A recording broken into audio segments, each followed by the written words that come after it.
అటువంటి కృపను బట్టి గడిచినటువంటి వారమునకే లేదంటే గడిచినటువంటి ఆరాధనలకు చాలా ప్రత్యేకమైనటువంటి కొన్ని విషయాల మీద ధ్యానించడానికి దేవుడు కృప అందించాడు. 2024 సంవత్సరాన్ని పూర్తి చేసుకున్నటువంటి క్రమంలో విడిచిపెట్టవలసినటువంటి 2 అద్భుతమైనటువంటి విషయాలు నేర్చుకున్నాం. మొట్టమొదటిగా దేన్ని విడిచిపెట్టాలి చెప్పాలి. వివాదమును మొదటగా విడిచిపెట్టాలి. ధనాన్ని సంపాదించుకోవాలి అనే ఆలోచనని ఖచ్చితంగా విడిచిపెట్టాలి అనే విషయంతో 2024 సంవత్సరాన్ని పూర్తి చేసుకున్నాం. 2025 సంవత్సరం ప్రారంభంలో వేటిని మొదలు పెట్టాలి, వేటిని మొదటగా మనం వెతకాలి అనే విషయాన్ని పరిశీలించాం. వేటిని మొదటగా వెతకాలి? ఆయన్ని మొదటగా వెతకాలి. మొదట ఉన్నటువంటి ప్రేమని తిరిగి వెతకాలి. అప్పుడు దేవుడు మొదట స్థితిని మళ్ళీ తిరిగి మనకి అనుగ్రహిస్తాడు అనేటువంటి విషయాన్ని బట్టి కూడా దేవుని మనం ఎంతగానో దేవుని స్తుతించగలిగాం. అయితే 2025 సంవత్సరపు తొలి నెల ఈ ఆదివారాలు మినహాయించిన తర్వాత ఒక ప్రత్యేకమైన అంశంలోకి వెళ్ళిపోవడానికి దేవుడైతే కృప చూపబోతా ఉన్నాడు. అయితే ఈ సంవత్సరం ఆరంభంలో ఒకవేళ మనలో ఇలాంటి లోట్లు ఏమన్నా ఉన్నాయేమో, దేవుణ్ణి ఆయాసపరిచేటువంటి తప్పిదాలు ఏమన్నా మనం జరిగిస్తున్నాయేమో, దేవుడికి మనలో ఇష్టం లేనటువంటి లక్షణాలు ఏమన్నా కనబడుతున్నాయేమో, ఒక విషయాన్ని బట్టి మరింతగా ప్రస్తావించాలి అనేటువంటి ప్రేరేపణ దేవుని మూలంగా నేను పొందుకున్నాను గనుక సంవత్సరపు ఆరంభంలోనే మనం మాట్లాడకూడనటువంటి ఒక మాటని జ్ఞాపకం చేసుకునే ప్రయత్నం అయితే చేద్దాం. ఎప్పటికీ కూడా ఎన్నటికీ కూడా అసలు ఎప్పటికీ కూడా అట్టి మాటని మన నోట ఉచ్చరించకూడదు. పొరపాటున కూడా ఇలాంటి మాటని మనం పలకకూడదు అనేటువంటి విషయం లేఖనాల్లో ఒక చోట నేను గమనించడానికి దేవుడు తన అత్యున్నతమైనటువంటి మహాకృపని నా పట్ల మనందరి పట్ల కూడా కనుపరచబోతా ఉన్నారు. అందుని బట్టి నేను దేవుణ్ణి స్తుతించగలను. ఏం మాట మనం మాట్లాడకూడదు, ఏ పలుకు మన నోట పలకకూడదు, అసలు దేవునికి ఇష్టం లేనటువంటి మాట ఏదైనా ఉన్నదా అని ఆలోచన చేస్తే ఈ మాట మాట్లాడడం దేవుడికి ఏ విధంగా కూడా ఇష్టం లేదు అనేటువంటి మాటని నేను గమనించుకోవడానికి దేవుడు తన కృపనైతే అనుగ్రహించగలిగాడు. రోమీయులకు రాసినటువంటి పత్రికని కానీ ప్రధానమైన ప్రాముఖ్యమైనటువంటి అంశంగా కానీ ఈ రోజున మనం తీసుకున్నట్టయితే దేవుణ్ణి ఈ విధమైనటువంటి మాటతో మనం ఎదుర్కోకూడదు అనేటువంటిది మనకు కనబడుతూ ఉంది. దయించి రోమీయులకు రాసినటువంటి పత్రిక 9వ అధ్యాయాన్ని కానీ ఇదన ప్రారంభమైనటువంటి లేఖనంగా మనం గమనిస్తే రోమీయులకు రాసిన పత్రిక 9వ అధ్యాయము 19వ వచనం నుంచి నేను చదివే ప్రయత్నం చేస్తున్నాను. మీరు గమనించే ప్రయత్నం చేయండి. అట్లయితే ఆయన చిత్తమును ఎదిరించిన వాడెవడో ఆయన ఇకనో నేరం మోపనేల అని నీవు నాతో చెప్పుదువు. అవును గాని ఓ మనుష్యుడా, దేవునికి ఎదురు చెప్పుటకు నీవెవడవు?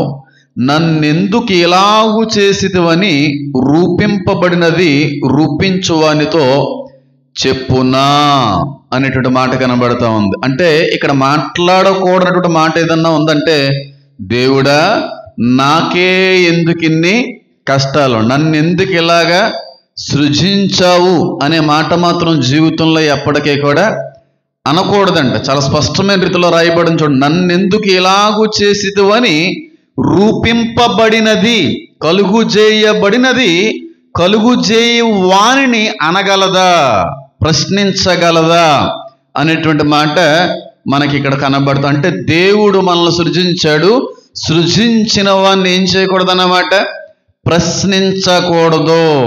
నన్ను ఎందుకు ఇలా పుట్టించావు అని అనడానికి ఏ విధంగా కూడా వీలు లేనే లేదు. ఎందుకు మరి ఈ మాటని దేవుడు ఎందుకు ఎత్తుకొని మాట్లాడమన్నాడో నాకైతే తెలియదు. కానీ ఒకవేళ మన సంఘ సభ్యుల్లో ఎవరైనా ఈ మాటని తరచుగా మాట్లాడే వ్యక్తులు ఒకవేళ ఉండుంటే అట్టి వారికి కలిగేటువంటి మహా ఉగ్రత ఏ విధంగా ఉంటుంది అనేది కూడా తర్వాత వచనాల్లో మనకు చాలా స్పష్టంగా కనబడతా ఉంది. అవునంటారా కాదంటారా? దేవుణ్ణి ప్రశ్నించడానికి ఏ పాటి వాళ్ళం మనం, ఏ పాటి బతుకులమని, ఏ పాటి జీవితాలమని. అలాంటిది రూపకర్త సృష్టికర్త అయినటువంటి వాడిని రూపొందించబడినటువంటి మనం, కలుగు చేయబడిన మనం వేలెట్టు చూపేటువంటి మాట ఏదన్నా ఉందంటే, దేవా నన్నెందుకు ఇలాగా పుట్టించితివి అనే మాట జీవితంలో ఒక వ్యక్తి నుంచి, ఒక మనుష్యుడు నుంచి దేవుడు ఎదుర్కోవడానికి ఇష్టపడట్లేదు. చిన్నతనంలో పిల్లలు, ఇంట్లో ఉన్నటువంటి పిల్లలు తరచుగా కొన్ని మాట్లాడకూడనటువంటి మాటలు మాట్లాడుతూ ఉంటారు, వ్యర్థమైనటువంటి మాటలు మాట్లాడుతూ ఉంటారు. ఎక్కడైనా ఫ్రెండ్స్ దగ్గర నేర్చుకునో, లేకపోతే కొంత పెద్దవాళ్ళ దగ్గర వినో కొన్ని మాటలు ఇంటికి వచ్చిన తర్వాత కూడా మాట్లాడుతూ ఉంటారు. ఆ మాటలను బట్టి తల్లిదండ్రులు ఏమంటా ఉంటారు, ఎక్కడ నేర్చుకున్నారు ఇలాంటి మాటలు, పనికిమానుడా, అయ్యేం మాటలరా, అలాంటి మాటలు మనం మాట్లాడకూడదా, అలాంటి మాటలు మాట్లాడేటువంటి వ్యక్తులకు దూరంగా ఉండండిరా అని చెప్పి హెచ్చరిస్తుంటారు లేదా. చిన్నతనంలో కూడా మా ఫ్రెండ్స్లో అందరూ మంచివాళ్ళు, కొంతమంది చిన్నప్పటి నుంచి కూడా కొంత కంత్రి పనులు చేసేటువంటి వ్యక్తులే. వాళ్ళు ఎక్కడ నేర్చుకున్నా నాకు అసలు బూతులు అంటే కూడా తెలియదు, కానీ బూతుల్లో నేను పండితుడిని అయిపోయాను తర్వాత రోజుల్లో. అయితే నా స్కూల్లో కొంతమంది ఫ్రెండ్స్ చిన్నప్పుడు మరి అక్కడ నాన్నగారులు అమ్మగారులు అలా మాట్లాడుతూ ఉంటారా, లేకపోతే చుట్టుపక్కల వాళ్ళు అలా మాట్లాడడం అనేటువంటిది ఏ రోజైనా జరిగిందా, అవైతే నాకు తెలియదు. కానీ మొత్తానికి కొన్ని బూతులు అయితే మాట్లాడుతూ ఉండేవారు. అప్పుడు ఆ మాటలను గ్రాస్ప్ చేసినటువంటి నేను ఇంట్లో కూడా మాట్లాడేసేవాడిని, అది బూత్ అని నాకు తెలియదు. అలాంటప్పుడు మా అమ్మమ్మ గారు అంటూ ఉండేవారు, అయ్యేం మాటలు, ఎక్కడ నేర్చుకుంటున్నావు, ఎవరు నేర్పుతున్నాడు, ఎక్కడ మాట్లాడుతున్నారు అలాంటి మాటలు, ఇంకొకసారి అలాంటి మాట మాట్లాడేవంటే తాతయ్య గారు చెప్పవలసి వస్తుందని చెప్పి నన్ను భయపెట్టడానికి, లేదంటే క్రమంలో నడిపించడానికి ప్రయత్నిస్తూ ఉండేది. అంటే కొన్ని మాట్లాడకూడని, ఉచ్చరింపకూడని, పలకకూడని మాటలు మన నోటొస్తేనే మనల్ని కనిపించిన తల్లిదండ్రులకు ఎలా కనిపిస్తుంది, చాలా బాధగా అనిపిస్తుంది. అయ్యో ఎలా తయారైపోతున్నాడేంటి, ఇలాంటి మాటలు అంటున్నాడు ఏంటని చెప్పి. అలాంటిది సర్వోన్నతుడైన దేవుని కుమారుడు, సర్వ సృష్టికి కూడా కారణభూతుడైనటువంటి వాడు, సర్వ మానవుల కొరకు కూడా రక్తాన్ని చిందించినటువంటిది దేవాది దేవుణ్ణి ఏలు పెట్టి నన్నెందుకు ఎలా పుట్టించావు అని అడుగుతున్నావంటే, నీకంటే కూడా దిక్కుమాలినది ఇక భూమి మీద ఉండకూడదని కోరుకుంటున్నాను. నీకంటే కూడా దిక్కుమాలినది, దిక్కుమాలినోడు పొరపాటును కూడా భూమి మీద బ్రతకడానికి కూడా అర్హత లేదని అంటాను నేను. ఈ మాట కొంత మీకు బాధగానే అనిపించవచ్చు, కానీ నేను మాట్లాడుతున్నటువంటి మాట కాదు, కానీ స్వయంగా స్పష్టంగా దేవుడు వాక్యం ద్వారాగా మాట్లాడుతూ ఉన్నాడు.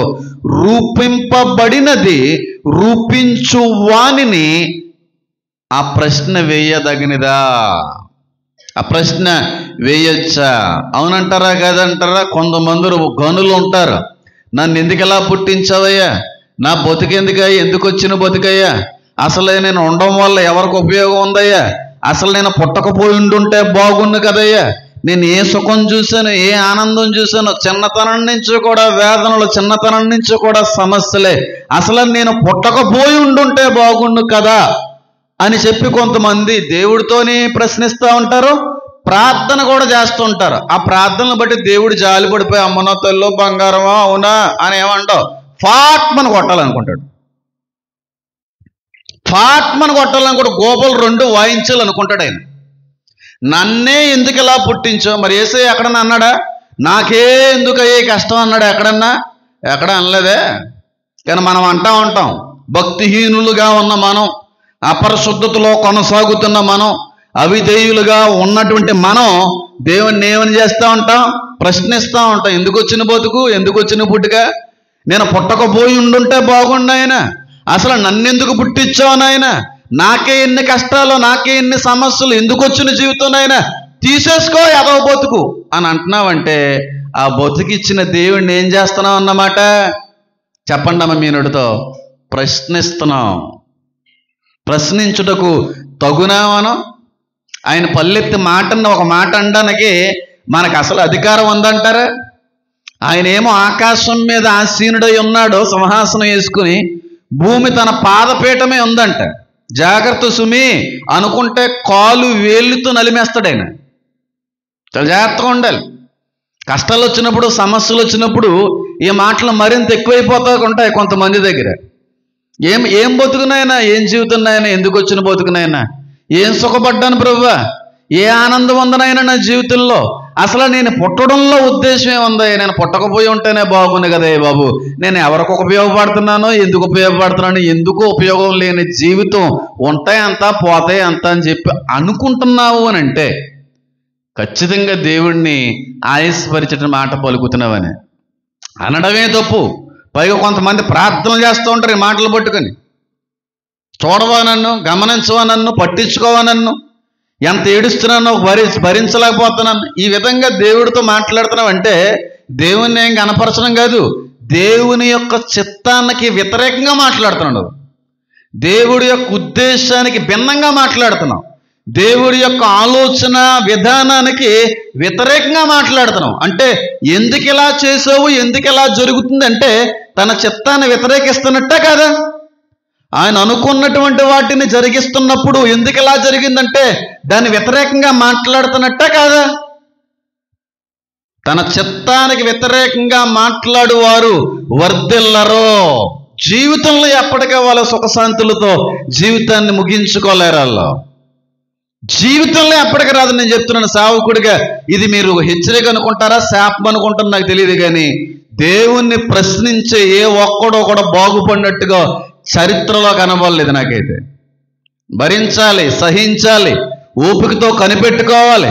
ఎంతకాలం దేవుడి విధంగా నడిపించి ఏ సమయం ముందున జీవితాన్ని లేవనెత్తుతాడా అని ఎదురు చూడగలిగేటువంటి వాడిగా, తన చిత్తాన్ని నెరవేరుస్తూ సన్మానించవలసిన వాడుగా ఉండాలి. కానీ నాకే ఎందుకునైనా, నాకే ఎందుకునైనా, నాకే ఎందుకునైనా అని పదే పదే పదే అంటున్నావంటే దిక్కుమాలను బతుకుతున్నావు అని అర్థం.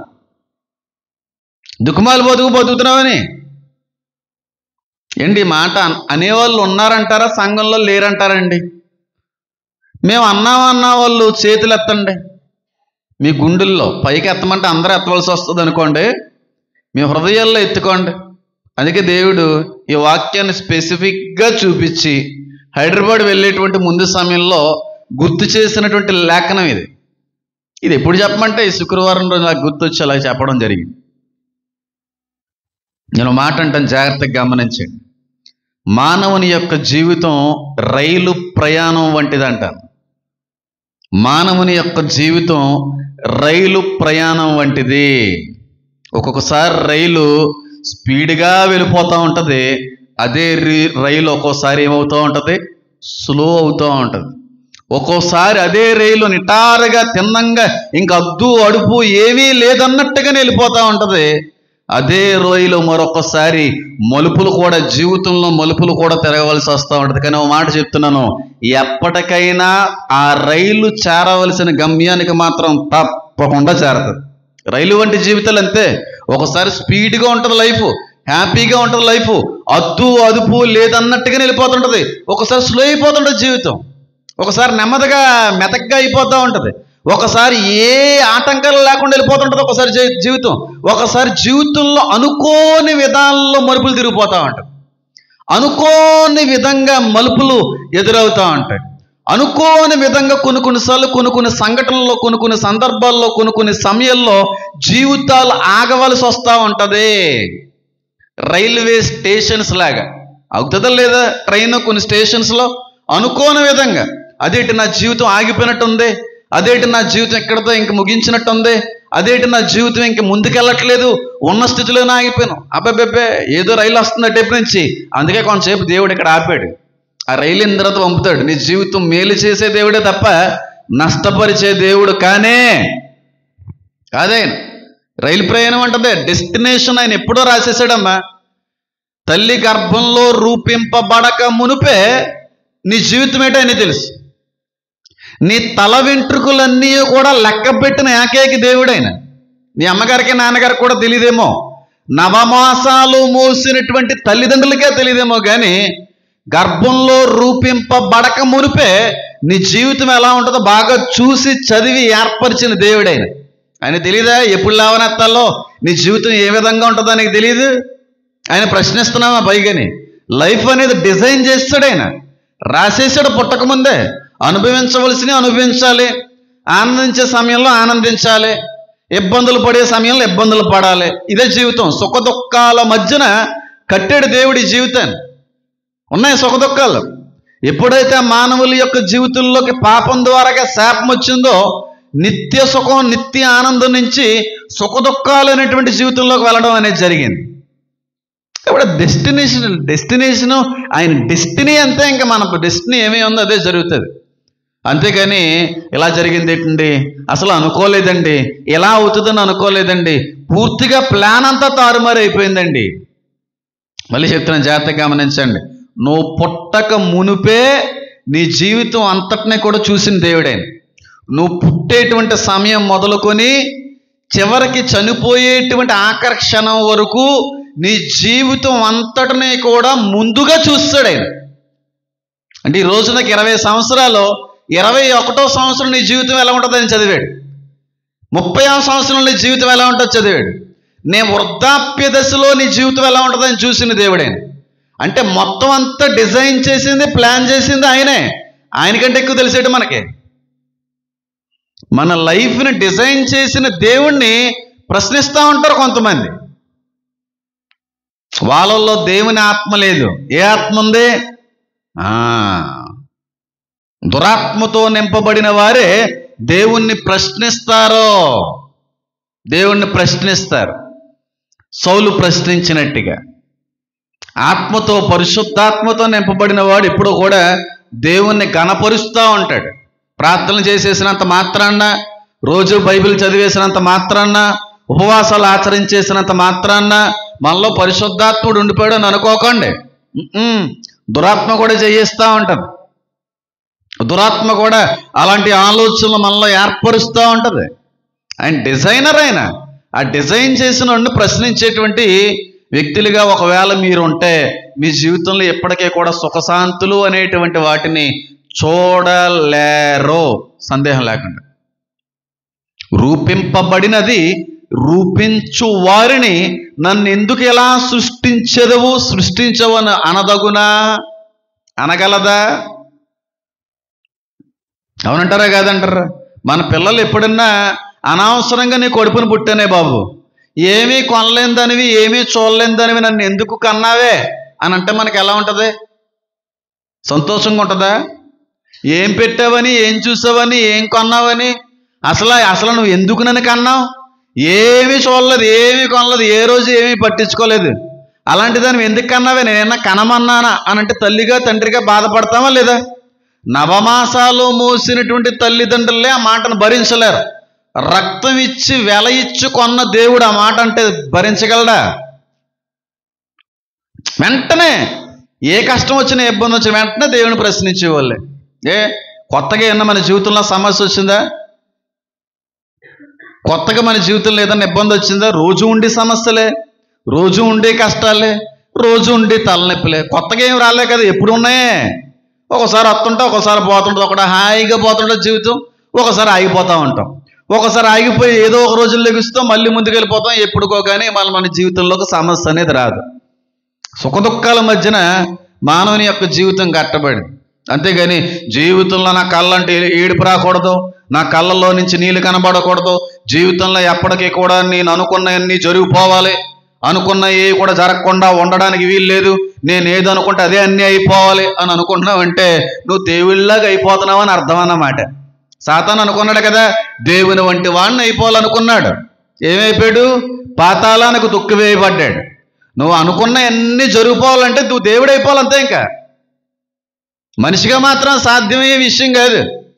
ఎప్పటికీ నా జీవితంలో కష్టం రాకూడదు, ఎప్పటికీ నా జీవితంలో సమస్య రాకూడదు, ఎప్పటికీ నా కళ్ళల్లో నుంచి నీళ్లు కనబడకూడదు, ఏది అనుకుంటా జరిగిపోవాలి, ఏది ఆశపడుతుంది ఆశ అన్నీ తీరిపోవాలి అని అనుకుంటున్నావంటే నువ్వు దేవుళ్ళగా అయిపోవాలని అర్థం.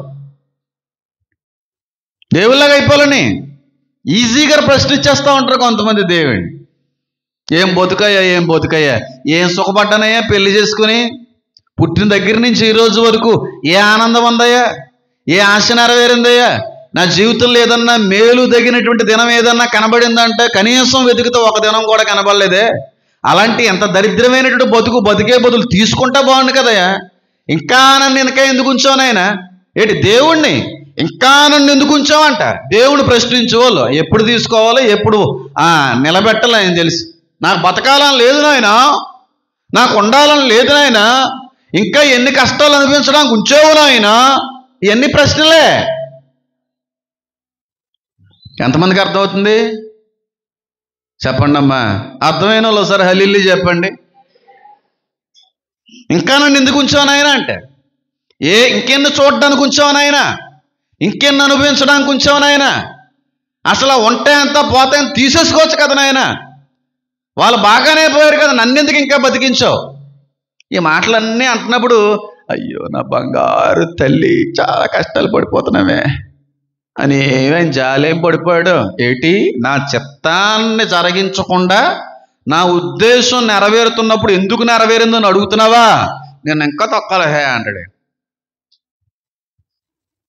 ఇంకా తొక్కేస్తాడు. అలాంటి వాళ్ళు బతుకులు బాగో. నేను మళ్ళీ చెప్తున్నాను చూడండి, దేవుణ్ణి ప్రశ్నించినంత కాలం నీ జీవితం ఎప్పటికీ కూడా బాగోదు, ఎప్పటికే బాగోదు. జీవితం దేవుడు రాసి పెట్టేశాడు. జరగవలసినవి జరుగుతుంటే, తొలగిపోవలసినవి తొలగిపోతుంటే, అనుగ్రహించబడవలసినవి అనుగ్రహించబడుతూ ఉంటే తగిన సమయం ఉంది. మన జీవితంలో ఈ యాత్రలో సభ్యులు మాత్రమే, యాత్రికులు మాత్రమే వెళ్ళిపోదాం అంతే అని ఎవరైతే దేవుడి యందు విశ్వాసం ఉంచి ఆ జీవితం మీద ఉన్నటువంటి ఆలోచనని, ఆశని వదిలిపెట్టి వెళ్తారో వాళ్ళ జీవితంలో మేలు జరిగించుకుంటారు.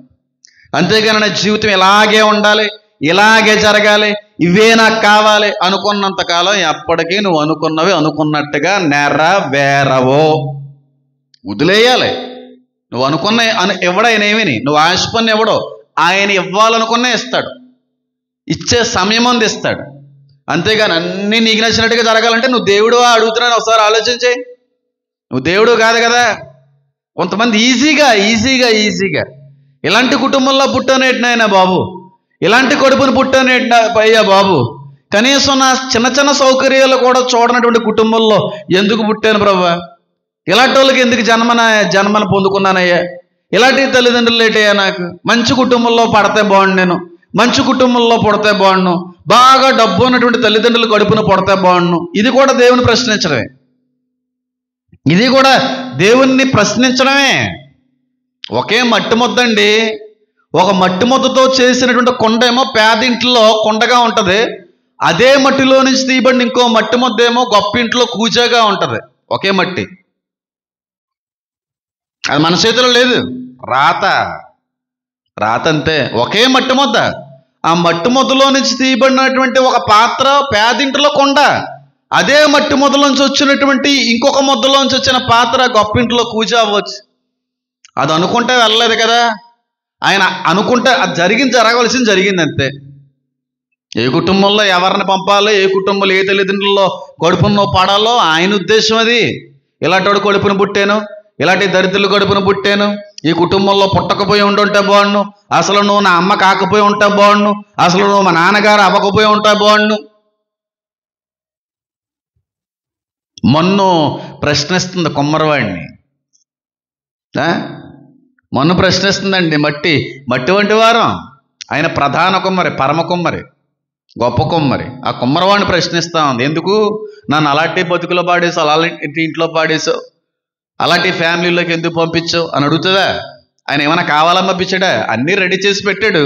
తన చిత్తం నెరవేరే సమయానికి ఎవరికి ఏ చేతిలో పాడాలో అది పడి వెళ్ళిపోయింది అంతే. వెంటనే ప్రశ్న దేవుణ్ణి.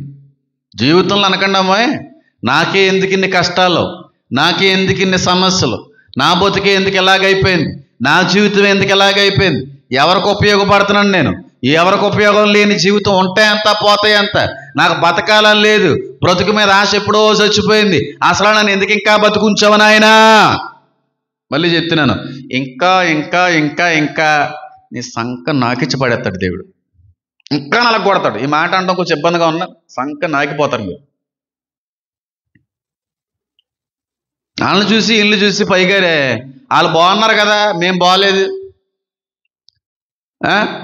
మా అక్కగారు బాగున్నారు, నా జీవితం ఏంటి ఎలాగైపోయింది, మా చిన్నొదిన గారు బాగున్నారు, నా బతికేట ఎలాగైపోయింది, మా తోటికోళ్ళ బాగానే ఉంది కదా, నా బతికేట ఎలాగైపోయింది అంటే ఒకరిని చూసి నువ్వు ఏమైపోతున్నావు అన్నమాట. అసూయ పడుతున్నప్పుడే వాళ్ళు బాగున్నారు, నేను ఎందుకు బాగోలేదు, వాళ్ళ జీవితాలు బాగానే వెళ్తున్నా, నా జీవితం ఎందుకు ఎలాగైపోయింది, వాళ్ళు ప్రార్థన చేయరు, భక్తి చేయరు, పరిశుద్ధత అసలు ఆచరించరు. నేను అన్నీ చేసి నా జీవితం ఎందుకు ఎలాగైపోతుంది అంటే, ఒకళ్ళని చూసి వారి వల్లే లేదు నాది ఎందుకు ఎలాగైంది అంటున్నామంటే, ఖచ్చితంగా 100% వాళ్ళని చూసి ఏడుతున్నామని అర్థం. వాళ్ళు బాగానే ఉన్నారు కదండి, పూజలు చేస్తూ ఉంటారు, సరైనటువంటి భక్తి చేయరు, నాణ్యమైన భక్తే ఉండదు, ఓ ప్రార్థనే ఉండదు, ఇప్పటికే కూడా అన్ని సంబంధమైన పద్ధతుల్లో ఆచరిస్తూ ఉంటారు. నేను మాత్రం క్రమమైన ఖచ్చితమైన భక్తి చేస్తూ ఉంటాను. వాళ్ళేమో బాగున్నారు, నా బతుకు ఎలాగైపోయింది, ఇదేటయ్యా అని అంటే, భక్తిహీనులు గడ్డి వలె చిగురించుదురు. బాగుంటుంది వాళ్ళ జీవితం. ఓ టైం వస్తుంది, ఏమైపోద్ది, మాడిపోతారు. వాళ్ళని చూసి వీళ్ళని చూసి మరీ దారుణంగా పోల్చుకునే ప్రయత్నం చేస్తూ ఉంటారు కొంతమంది. అన్యులు బాగున్నారే, హైందువులే బాగున్నారు కదా, పూజలు పునస్కారాలు చేసే వాళ్ళే బాగున్నారు కదా, మంచి చెడు చూసి జరిగించే వాళ్ళే బాగున్నారు కదా, నిజమైన దేవుణ్ణి నమ్మినందుకు, తెలుసుకున్నందుకు, తెలుసుకోకముందు ఉన్నటువంటి శాంతి సమాధానాలు కూడా లేవే, దేవుణ్ణి తెలుసుకున్న తర్వాతే కష్టాలు ఎక్కువైపోయినాయే, దేవుని తెలుసుకోలేని రోజులే బాగున్నాయే, హైందువులు అన్యులే మాకంటే బాగున్నారే, క్రీస్తుని అంగీకరించినందుకు సమస్యల్లో వెళ్ళే ఒక పరిస్థితి వస్తుంది అని అనుకుంటున్నావంటే, నువ్వు ఎప్పుడు వాక్యం సరిగ్గా చదవలేదని అర్థం, నువ్వు ఆత్మీయంగా ఎదగలేదని అర్థం, దేవుని యందు విశ్వాసం నీకు ఏమాత్రమో కూడా లేదని అర్థం. ఎప్పుడూ కూడా వారిని చూసి వారే బాగున్నారు అని అంటున్నావంటే పెద్ద అసూయపరులు నువ్వు, అసూయపరుడు నువ్వు. పీతకిష్టాలు పీతయే, ఇంకోళ్ళు ఎవరు ఆ టైపు ఎవరే వాళ్ళకు ఉన్నాయి. ఇప్పుడు చిరంజీవి గారిని అందరూ చూడాలనుకుంటారు. చిరంజీవి గారికి ఏంటండి, ఆయన సూపర్ స్టార్ అండి, మెగాస్టార్ అండి, ఆయనకి ఏటండి బాబు అని అనుకుంటారు. ఆయనకుంటే కష్టాలు ఆయనకు ఉంటాయి, నీకుంటే కష్టాలు నీకుంటాయి. తన చిన్న కుమార్తె యొక్క జీవితం 3 సార్లు ఫెయిల్ అయిపోయింది వివాహ విషయంలో. ఆయన ఎంత బాధపడుతున్నాడు అంటారు? పైకి నవ్వుతారు అంతే. వాళ్ళకి ఎన్ని ఇబ్బందులు ఉంటాయంటారు, ఎన్ని చెప్పుకోలేని సమస్యలు వాళ్ళ జీవితాన్ని కొనసాగిస్తూ ఉంటారంటారు. నీకు ఇంకా రాత్రులు నిద్ర పడుతుంది, అలాంటి వాళ్ళకి నిద్ర కూడా పడతాం. వాళ్ళకి ఏంటండి అని అనుకుంటున్నాం, పైకి అలాగే కనబడతారు, కానీ బయటికి చెప్పుకోలేనంత వేదన అనుభవిస్తూ ఉంటారు వాళ్ళు. నీకుంటాయి, వాళ్ళకుంటాయి. ఎవరి స్థితికి తగినటువంటి సమస్యల్ని, శోధనల్ని, ఇబ్బందులు దేవుడు ఇస్తాడు. నీ స్థితికి మించి తట్టుకోలేనన్ని శ్రమలో నువ్వు తట్టుకునే అంత వాటికే ఇస్తాడు నీకు. నీ బతుకులో ఎంత ఉండాలో అంతే ఎడతాడు ఆ ఇబ్బందిని. అంతేగాని వాళ్ళకి డబ్బు ఉంది కాబట్టి, సినిమా హీరోలు కాబట్టి, పేరు ప్రఖ్యాతలు సంపాదించినటువంటి వ్యక్తులు కాబట్టి వాళ్ళ జీవితాలు బాగుంటాయి, వాళ్ళకేం లోట్లు ఉంటాయని అనుకోకండి. మనకంటే కూడా భయంకరమైన వేదన బతికే పరిస్థితులు వాళ్ళ జీవితంలోనే ఉంటాయి. పోల్చుకుంటే వాళ్ళకంటే మనమే బాగుంటుంది. 3 సార్లు అండి పాపం మా పిల్లల వివాహం ఫెయిల్ అయింది. ఆ అమ్మాయి గారిని ఎప్పుడు చూసినా నాకు చాలా బాధ వేస్తూ ఉంటుంది. మనసులో వెంటనే ప్రార్థిస్తాను, కట్టండి ఆ బిడ్డ జీవితం అని చెప్పి. 3 సార్లు. పవన్ కళ్యాణ్ గారు కావచ్చు, 3 సార్లు ఫెయిల్ అయింది. ఎంతమందితో మాట అనిపించుకుంటున్నాడు ఆయన? 3 పెళ్ళిళ్ళు చేసుకున్నావు, నువ్వు డిప్యూటీ సీఎం అని అనిపించుకుంటున్నాడా? దాన్ని బట్టి ఆయన సంతోషిస్తాడా? ఎంత నలుగుడు ఉంటుంది లోపల. అంటే వాళ్ళకి సమస్యలు లేవా, వాళ్ళకి కష్టాలు లేవా, వాళ్ళకి ఇబ్బందులు లేవా? బోల్డ్ ఉంటాయి. అందరికీ ఉంటాయి కష్టాలు, సమస్యలు. ఎవరు ఎక్కువ తక్కువ లేదు, అందరికీ ఎవరెంత ఇవ్వాలి, ఎప్పుడు ఎంత ఇవ్వాలో ఇక రాసి పెట్టేసాడు అంతే దేవుడు. ఆయన చిన్న ఆయన ఎంత నలుగుతున్నాడు? జగన్ గారు అయినా చిన్నాళ్ళు, ఆయన ఎంత నవ్వుతున్నారు? చంద్రబాబు నాయుడు గారు ఆయన చిన్న ఆయన, మహా గొప్ప ముఖ్యమంత్రి ఆయన జీవితంలో ఉన్న కష్టాలు, అందరి జీవితాల్లోనే కష్టాలు ఉంటాయండి. కొంతమంది చెప్పుకుంటారో, కొంతమంది చెప్పుకోరు అంతే. పైకైతే బాగా మేకప్ వేసిన బొమ్మల్లా కనబడతారు, కానీ లోపల నలిగిపోతూ ఉంటారు. ప్రతి జీవితంలో కష్టం ఉంది, ప్రతి ఒక్కరి జీవితంలో సమస్యలు ఉన్నాయి, ప్రతి ఒక్కరి జీవితంలో ఇబ్బందులు అనేవి ఉన్నాయి. వాటిని పట్టించుకోకుండా వదిలి వెళ్ళిపోయేవాడు జీవితాంతం సుఖంగా ఉంటాడు. అంతేగాని నా జీవితం ఎలా జరగాలి, నా జీవితాన్ని ఎలాగనుకున్నాను, ఎలా జరిగితే బాగుండు, ఎలా కలిసి వస్తే బాగుండు, ఎలా అవుతే బాగుండు, ఇలాగ అనుకున్నంతకాలం ఎప్పటికీ అవ్వదు. దేవుడు నా జీవితాన్ని రాసిన విధంగానే జరుగుతుంది. వదిలిపెట్టేద్దాం, ఎప్పుడు ఏం జరగాలంటే అది జరుగుతుంది అని చెప్పి వదిలేసి వెళ్ళిపోతే ఏ సమస్య వచ్చినా మనకి ఇబ్బంది అనిపించదు. నేను అలాగే ఉంటాను. నా తలరాతను దేవుడు రాసాడు, అందులో సందేహం లేదు. మీ తలరాతలు రాశాడా లేదా దేవుడు? నా తలరాత రాసిన దేవుడు నీ తలరాతను రాశాడా? నా జీవితంలో మంచి జరిగినా, మేలు జరిగినా, నష్టం జరిగినా, సమస్య ఎదురైనా, ఇవన్నీ నా తలరాతలో భాగాలేనా? మరి మంచి జరిగినప్పుడు సంతోషించి చెడుకు జరిగినప్పుడు బాధపడటం ఏంటి? నా తలరాతలో దేవుడు ఏది రాశాడో అది దాని సమయం అందు నెరవేరితే వెళ్ళిపోతుంది, అంతే అనుకోలే. అప్పుడు బాధలు ఉండవు, కష్టాలు ఉండవు, ఇబ్బందులు ఉండవు. ఆయన ఎప్పుడు ఏది నష్టం జరిగిన జీవితంలో ఒకటి అనుకుంటారండి, జరగవలసింది జరిగింది, రాసిందే జరిగింది, ఆయన రాసి పెట్టిందే జరిగింది, ఇందులో ఎవరు తప్పించగలం అని పోతాను అంతే నేను. అంతేగాని ఇదేంటి ఇలా జరిగింది, ఇలాగే ఎందుకు జరిగింది, ఎందుకు జరిగింది, అసలు ఎందుకు ఇలాగయ్యింది, రాత జరిగింది. మంచి జరిగినప్పుడు ఆనందించాను, చెడు జరిగినప్పుడు ఆనందించాను, జరగవలసింది జరిగింది అంతే, వదిలేస్తాను, పోతాను ముందుకి. మళ్ళీ జరగవలసినప్పుడు మళ్ళీ జరుగుతుంది, ఇదొకటి ఇబ్బంది, మళ్ళీ వదిలేయడమే. అంతేగాని ఇంకెప్పటికే కష్టం రాకూడదు, ఇంకెప్పటికే ఇబ్బందులు ఎదురు కాకూడదు, జీవితాంతం సుఖశాంతులతో బతికేయాలి అనుకుంటున్నావు అంటే నీకంటే కూడా భయంకరమైన దురాత్మ ఎవరిలో లేదు. ఎవరిలో లేదు. నా కింద మాటల్లో ఉంటా చూడండి, చదువుతాను చూడండి. ఒక ముద్దలో నుండి కదా ఒక ఘటము ఘనతకును ఒకటి ఘనహీతనకు చేయుటకు మంటి మీద కుమ్మరవానికి అధికారం లేదా? ఒకే ముద్ద, ఒకళ్ళు మంచి ఘనతతో కూడిన కుటుంబం జీవితం, ఒకళ్ళు ఘనత లేని కుటుంబం. ఆయన ఇష్టం అది. లేదా అలాగూ దేవుడు తన ఉగ్రతను అగపరచుటకును తన ప్రభావం చూపుటకును హెచ్చరించిన వాడే నాశనముకు సిద్ధపడి ఉగ్రత పాత్ర అయిన ఘటములను ఆయన బహు దీర్ఘశాంతముతో సహించిననేమి. ఉగ్రత కూడా కొంతమందిని అప్పచెప్తాడంట, అప్పచెప్తాడంతే. ఎందుకు అప్పచెప్తాడంటే ఇంక సహిస్తున్నాడు, ఇంక మారేలా లేవు, టైం వచ్చినప్పుడు నీ మీద ఎలా పడాలో అలా పడద్దు అంతే. మేలు పొందుకునే వాళ్ళు ఉన్నారు, జీవితాంతం సమస్యలు అనిపించే వాళ్ళు ఉన్నారు. కానీ క్రీస్తునందు వేదన, క్రీస్తునందు దుఃఖము చాలా మంచిదనే అంటాను. భక్తిహీనులు బాగున్నారు, అన్యులు బాగున్నారు, హైందువులు బాగున్నారు, పూజలు పునస్కారాలు చేసే వాళ్ళే బాగున్నారు, మంచి చెల్లి చూసే వాళ్ళే బాగున్నారు. ఎంత భక్తి చేసి, ఎంత ప్రార్థన చేసి, అన్ని ఉపవాసాలు ఉండి మా జీవితాలు ఎలా ఉన్నాయని ఏ రోజు అనుకోకండి. భక్తిహీనులు గడ్డి పువ్వులే చిగురించుదురు, గడ్డి వలె చిగురిందురు. ఒకసారి చూద్దాం అన్నమాట. కీర్తన గ్రంథానికి ఒకసారి రండి. కీర్తన గ్రంథం 92వ కీర్తన 7వ వచనం ఆఖరి భాగంలో ఏముందో ఒకసారి చదవండి. భక్తిహీనులు గడ్డి వలె చిగురిస్తారు, గడ్డి పువ్వు వలె కూడా కొన్నిసార్లు గడ్డి పువ్వు ఎలా ఉంటుంది? అన్ని పువ్వుల కంటే అందంగా ఉంటుంది. గడ్డి అంత చిగురిస్తుంది. ఈ రోజు కనబడినట్టుగా కనబడి రేపటికి ఎంత పచ్చగా చిగురుస్తూ ఉంటుందో, కానీ 4 రోజులు వచ్చేటప్పటికి ఎండకి ఏమైపోద్ది? ఎండిపోద్ది. గులాబీ పువ్వు పుట్టడానికి, పెరగడానికి చాలా టైం పడుతుంది, కానీ గడ్డి పువ్వు గులాబీ పువ్వు కంటే అందంగా ఉంటుంది. మీరు చూసారు లేదో? గులాబీ పువ్వు కంటే అందంగా ఉంటుంది. మంచి మంచి రంగులు పోస్తూ ఉంటుంది, చిన్న చిన్న పువ్వులే. ఎంత అందంగా ఉంటుందో, ఎంత ఆకర్షణీయంగా ఉంటుందో. కానీ ఎండ వచ్చిన తర్వాత అవన్నీ ఏమైపోతాయి? కనబడకుండా మాయమైపోతాయి. కానీ గులాబీ పువ్వు లేట్ అవుతుంది. గులాబీ పువ్వు బతుకంతా కూడా ముళ్ళ మధ్యనే ఉంటుంది, కానీ సంవత్సరాల తరబడి బతుకుతుంది. అది సంవత్సరాల తరబడి. ఏది బాగుంది? సూపర్గా బతికేసి వెంటనే జీవితం నాశనం అయిపోవడం బాగుందా? ఎన్ని ముళ్ళు, ఎన్ని ఇబ్బందులు జరిగినా సరే జీవితాంతం నిలబడేటువంటి బతుకు బాగుందా? సదాకాలం మీరు నాతో పాటుగా ఉందురు. మన నిత్య జీవ వారసులు అండి. కాబట్టి మన జీవితంలో ఎన్ని కష్టాలు వచ్చినా ఇంకా మంచిదే. ఎందుకంటే శాశ్వతం మనం నిలిచిపోతాం. ఇల్లంతా కొంతకాలం బాగా వెలుగుతారు, కొంతకాలం బాగా పుష్పింతారు, బాగా చిగురింతారు, కానీ వెళ్ళేది ఎక్కడికే? మంటలోకి. మనం మంటలోకి వెళ్ళట్లేదు. కాబట్టి ఎవరి బతుకు మంచిది చెప్పండి? భక్తిహీనుల బతుక, భక్తుల యొక్క బతుక? అంతేగాని వాళ్ళు చూడండి, అన్నీళ్ళు అంత బాగున్నారండి, ఇల్లు మీద ఇల్లు కట్టేస్తున్నారండి, ఫ్లోర్ మీద ఫ్లోర్ వేసేస్తున్నారండి, పొలం మీద పొలం కొనేస్తున్నారండి, మాకు మాత్రం ఉన్నాయన్నీ అమ్మేసుకుంటున్నామండి.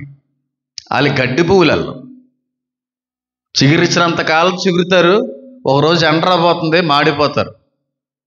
మనం ముళ్ళ మధ్యనే బతుకుతాం, కానీ శాశ్వతం నిలిచిపోతాం. ఏది బెస్టో చెప్పండి? చెప్పండి అమ్మా, ఏది బెస్టో చెప్పండి. నిత్య జీవ వారసులమైనా మనకు మరణం ఉందా? మనకు అంతం ఉందా? ఇంకో యుగంలో కూడా అద్భుతమైనటువంటి రీతిలో దేవుడు మనం పుట్టించుకుంటాడు. గడ్డి పూలు కాదు మనం, గడ్డి పూలు కాదు. ఎవరిని చూసి మత్సర పడకండి, ఎవరిని చూసి అసూయ పడకండి. వాళ్ళు బాగున్నారు, వాళ్ళకి అలాగున్నారు, ఎలాగున్నారు, నన్నే ఎందుకు అలాగా, నేనే ఎందుకు ఇలా దూరం, నేనే ఎందుకు ఏడుతున్నావు అన్నమాట. నువ్వు ఎంత ఏడితే అంత పక్క వెళ్తాను. నాకు ఏడ్చేవాళ్ళంటే చాలా చిరాకు తెలుసండి. నేను మళ్ళీ చెప్తున్నాను, ఏడ్చేవాళ్ళంటే పరమ చిరాకు. అసూయపడే వాళ్ళంటే చిరాకు. రెండోది ఇక్కడ మాటలు అక్కడ అందిస్తుంటారు చూడండి, కొండెప్పు మాటలు, అలాంటే చాలా చిరాకు. నేను ఎప్పుడు చెప్పిన మాట. మూడవదిగా బాగా చిరాకు పడేది ఏదన్నా ఉంటే ఏడ్చేవాళ్ళంటే ఎంత చిరాకో నాకు, పరమ చిరాకు. అస్సలు ఇష్టం ఉండదు. ఎందుకు ఏడుస్తాం? కష్టాలు భరించలేనప్పుడు, వేదన భరించలేనప్పుడు కొన్నిసార్లు కావాలని కూడా ఏడుస్తూ ఉంటాం. యేసయ్య కంటే కూడా ఎక్కువ కష్టాలు అనిపించేసాం ఏంటి, దేవుడి కంటే ఎక్కువ ఇబ్బందులు భరించేసాం ఏంటి. ఆయన మరణ వేదనలు అనిపించాడు. ఆయన ఏడిచాడా? మరి ఎందుకు మనం ఎద ఏడుపు, ఈ డ్రామా ఏడుపులని ఏడ్చేవాళ్ళంటే నాకు పరమ చిరాకండి. ఎంత చిరాకు వద్దంటాను చిరాకు. మా ఇంట్లో వాళ్ళతో కూడా ఏదైనా పొరపాటున ఏదన్నా వచ్చిన ఏడితే ముందు ఏడి పాపండి, లేదంటే అక్కడి నుంచి వెళ్ళిపోతాను. చాలా చిరాకు. ప్రతిదానికే ఏడిపే కొంతమంది, అలా నటింతారు కొంతమంది పాడేయడానికి కూడా ఉపయోగంతో ఉంటారంటారు అనుకోండి. ఏడుపు ఏడకూడదు, దిక్కుమాలిన ఏడుపు. ఇంకా అలాగే ఉంటుంది నీ జీవితం అంతా, ఏడుపు కొట్టి జీవితంలాగా. వేదంలో కూడా సంతోషించాలి. పౌలు శీలలో చెరసాలలో ఏం చేశారండి? ఏడిచారా? ఏం చేశారు? అది యేసుక్రీస్తు ప్రభు వారి సిలువకి అప్పచెప్పబడే సమయంలో ఏడలేదు, సంతోషంగా ఎక్కేశాడు ఆయన. సమాప్తము అన్నాడా? పేతురు గారిని నిటారుగా సిలువ వేసేస్తున్నారంట. ఒరే సిలువ వేయకండి, ప్లీజ్ రా అని అనలేదు. అలా వేయకండి, రివర్సల్ వేయండి, బుర్ర కిందకి రావాలి. యేసుకు మాత్రమే అలాగా ఆయన కిందకి వేయించుకున్నాడు సంతోషంగానే. అపోస్తులుంటే యోహాను గారు పద్మాసు అనే దీపంలో ఎత్తన్నాడు, వద్దు బాబోయ్ అన్నాడు. ఏసేహే అన్నాడు. కానీ కొంతమంది దిక్కుమాలను పెడుతూ ఉంటారు. ఎంత చిరాకో దేవుడికి. నీ కన్నీటిని నాట్యంగా మారుస్తానన్న దేవుడే, మరి అది తెలీదా? ఏడుపు అత్తమాటలు ఏడుపు. నేను మాట చెప్తున్నాను చూడండి, ఈ మాట నేను అనొచ్చు అనకూడదు. ఏడిసి ఇళ్ళల్లో ఏడిపి మిగులుతుందంట. కొంతమంది పెద్దలు అంటూ ఉంటారు, ఆ సామెత వాస్తవం నిజమో కాదో నాకు తెలియదు, కానీ పొద్దున్న లేచిన దగ్గర నుంచి ఆ ఏడుపు మొహం వేసుకుని ఏడుతావేటే బాబు, నువ్వు ఏడిసి కోల్దిని మా బతుకు మా కుటుంబం ఏమైపోతుంది? ఏడకే బాబు, ఇంట్లోకి ఆడకే, బయటికి వెళ్ళి ఏడు అంటారా? అంటే ఏంటి, ఇంకా ఏడంట వీళ్ళు బతుకేస్తారు. ఏడు ఎక్కడ ఆడాలి? ప్రార్థనలో వెళ్ళాడాలి. నాయన నీకోసం నేను పని చేయలేకపోతున్నాను, నీకోసం నేను బ్రతకలేకపోతున్నాను, నీకు ఆయాసకరమైన జీవితంలో బ్రతుకుతున్నందుకు ఏడు. అలాంటి విషయాల్లో ఏడు. ఆత్మలు సంపాదించలేకపోతున్నాను నాయన, ఏడు. ఇచ్చినటువంటి శక్తి ఆరోగ్యం నీ కొరకు సంపూర్ణంగా ఉపయోగించలేకపోతున్నాను నాయన, ఏడు. వీటి కోసం కాదు, నన్నే ఎందుకు ఇన్ని కష్టాలు అనిపించేలా చేస్తున్నా, నా బతుకే ఎందుకు ఇలా చేసేసాదండి, ఎంత ఏడిపిస్తున్నా తండ్రి. ఫటా పీకేలు అనుకుంటాడు ఆయన. నీ చేతులారా చేసుకుని ఏడిసేసి దేవా అంటే ఎందుకు చేస్తాడైనా? ఆయన ఏడిపించడు అనుకోండి, అది వేరే విషయం. ఆయన ఏడిపించి ఉంటే మనకు కావాలని కొని తెచ్చుకుని ఏడిసి ఉంటాయి. ఆయన ఏడిపించారు అనుకోండి, ఏడవాలి, భరించాలి, దేవుని కనపరచాలి. నీ చేతులతో నువ్వు చేసుకుని ఏడిసేసి ప్రభువా అని చేతులు చెప్తున్నావు అంటే నీ చేతుల ఆర్తనాదం ఎందుకంటాడు ఆయన? నువ్వు చేసుకునే సగం కదా ఈరోజు ఏడుపు గల కారణం. రూపొందించబడినది రూపొందించువాని ప్రశ్నించ తగునా. జీవితంలో ఎప్పుడు అనకండి దేవుణ్ణి. నేను ఇలాగ ఉన్నానని నేను అనట్లేదు, కానీ నాలాగా అవ్వాలి అని నేను అనడంలో కూడా మంచిగా ఉంది, అనడం తప్పేం కాదు. కానీ నా జీవితాన్ని ఎప్పుడు లైటే తీసుకుంటానండి. నా జీవితాన్ని నేను పట్టించుకోను. నా జీవితం మీద ఏ విధమైన ఆశలు లేవు, ఏ కోరికలు లేవు, ఏ డిజైన్లు లేవు. ఆశలు లేని, కోరికలు లేని మనిషి అంటే ఎవరైనా ఉన్నారంటే నేనే. ఏమీ ఉండవు. ఏది జరిగినా జరగవలసింది జరిగింది, ఎందుకు బాధపడాలి అని లైట్ తీసుకుంటాను. ఫీల్ అవని ఏమైంది, వెళ్ళిపోతుంటాను, అలా ముందుకు వెళ్ళిపోతుంటాను. దేవుడు ఆనంద గడిలు అందించే సమయంలో ఆనందిస్తాను, బాధ గడిలు కొన్నిసార్లు అనుమతిస్తాడు, బాధపడతాను, వదిలేస్తాను. అంతేగాని ఇంక జీవితాంతం సుఖశాంతులతోనే వెళ్ళాలంటే జీవితంలో జరగదు.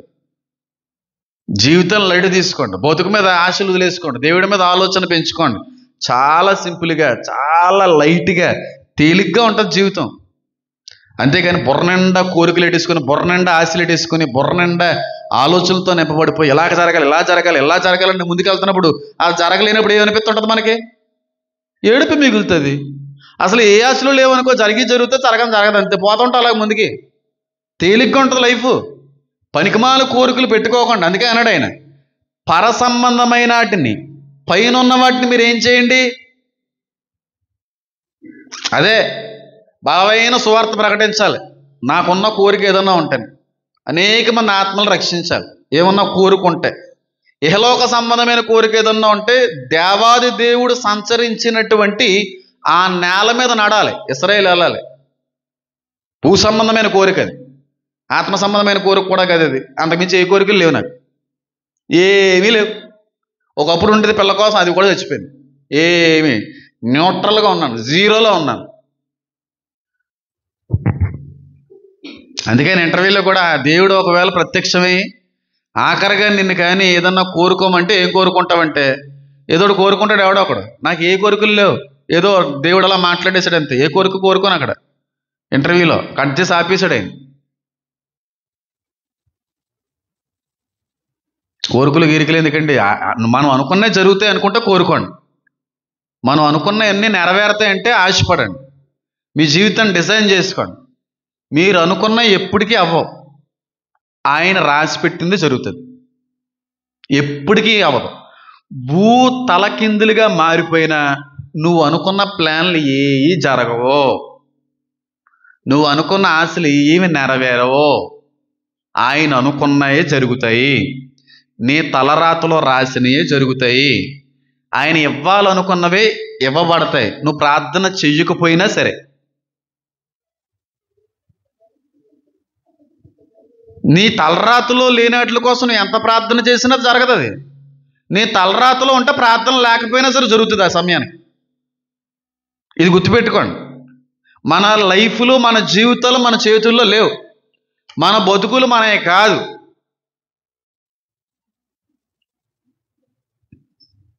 ఇక నుంచి బ్రతుకున్నది నేను కాదు, కానీ నాలో ఉన్న క్రీస్తు యేసే అంటాడు భక్తుడు. అది ఆత్మీయత అంటేనే, ఆత్మీయ పరిపక్వత అంటే అది. అంతేగాని అది చేసేయాలి, ఇది చదివి ఇలా ఉద్యోగం చేసేయాలి, ఇలాగైపోవాలి అలాగైపోవాలి, ఎప్పటికీ అవరా బాబు. చిన్నప్పటి నుంచి మా ఫ్రెండ్స్ నన్ను అడిగేవారు ఏమవుదాం అనుకున్నాయి. నాకు చిన్నప్పటి నుంచి లేదు నాకు ఆ డిజైన్ ఏమని. బాగా చిన్నప్పుడు ఏదన్నా ఇంట్లో అడిగితే డాక్టర్ అవ్వాలని అనేవారు చిన్న వయసులో. తప్ప ఆ కోరికలు వీరికలు ఏమీ లేవు. ఎప్పుడన్నా ఏదన్నా నచ్చినప్పుడు దేవుడిని ప్రభు ఇష్టమైతే అంతే తప్ప ఏమీ కోరికలు ఏమి లేవు. దీర్ఘకాలిక కోరికలు ఏమీ లేవు, ఆశలు ఏమీ లేవు. ఆయన ఇవ్వాలనుకున్నది ఇస్తాడంతే. ఆయన ఏది ఇచ్చినా తీసుకుంటాను నేను. ఆయన ఏది ఇస్తా తీసుకుంటాను, అంతేగాని ఏ రోజు అడగను. అది నాకు అలవాటు అయిపోయింది. ఆయన ఏది ఇచ్చినా కాదనకుండా తీసుకుంటాను. ఆయన ఏది తీసుకుంటే తీసుకుంటాను, అది చిన్నదైనా పెద్దదైనా. నేను ఏది అడగను. అది దైవ సంబంధమైన పనులు ఏమైనా అయితే తప్ప, అది కూడా ఎప్పుడో కానీ. ఏమీ పట్టించుకోని జీవితాన్ని హ్యాపీగా పోతుంటాను ముందుకి. తిన్నామా, పడుకున్నామా, లేసామా, దేవుని ఆరాధించామా, దేవుడి కోసం పనిచేసామా, అంతే. ఇంకేమీ లేవు మనకి, ఏమీ లేవు. మళ్ళీ చెప్తున్నాను, ఎలా కానీ మన జీవితం కట్టుకోగలిగితే, మన జీవితంలోకి ఎప్పుడన్నా రాకూడనటువంటి, అనుకోకూడనటువంటి, అనుకోని సమస్య ఏదైనా వచ్చిందంటే మనం వణుకుతామా, బెదురుతామా? అస్సలు పట్టించుకో. నీ జీవితం మీద నీకే ఒక రకమైన ఆలోచన, ఆశ లేనప్పుడు ఏం జరిగినా పట్టించుకోకుండా పోతాం. అంతేకాని బోల్డ్ కోరికలు ఎడేసుకుని ఎలాగైపోవాలి అలాగైపోవాలి, ఇలాగనుకున్నా ఎలా చేస్తాను, ఎప్పటికీ అవదు. అనుకున్నవి జరగలేనప్పుడే కదా దేవుడిని ప్రశ్నిస్తాం. ఎందుకు ఇలా చేసావు నాయనా, ఎన్ని అనుకున్నానైనా, ఎంత ప్రార్థన చేశాను ప్రభా, ఎంత కూర్చోడున్నాయినా, నేను తప్పు చేస్తున్నానా, నేనేం కాదు కదా, అది కాదు ఇది కదంటే అది వేరే విషయం. ఆయన అధికారి, నువ్వు పనోడివి, నువ్వు దాసుడివి. ఆయన చెప్పినట్టు నువ్వు అనాలా, నువ్వు చెప్పినట్టుగా ఆయన వింటానంటే ఎప్పటికీ జరగదు. అది దాసులు అన్నాడు ఆయన. ఆయన తండ్రి సమానులు, తండ్రి స్థానంలో ఉన్నాడు, మన కుమారులను కుమార్తెలు అన్నాడు ఆయన. అంతేగాని పిల్లలు చెప్పినట్టుగా తల్లిదండ్రులు ఎక్కడ వినరు. తల్లిదండ్రులు చెప్పినట్టే పిల్లలు వినాలి. పర సంబంధమైన తండ్రి చెప్పినట్టుగానే మన పిల్లలు కూడా మనం వినాలి.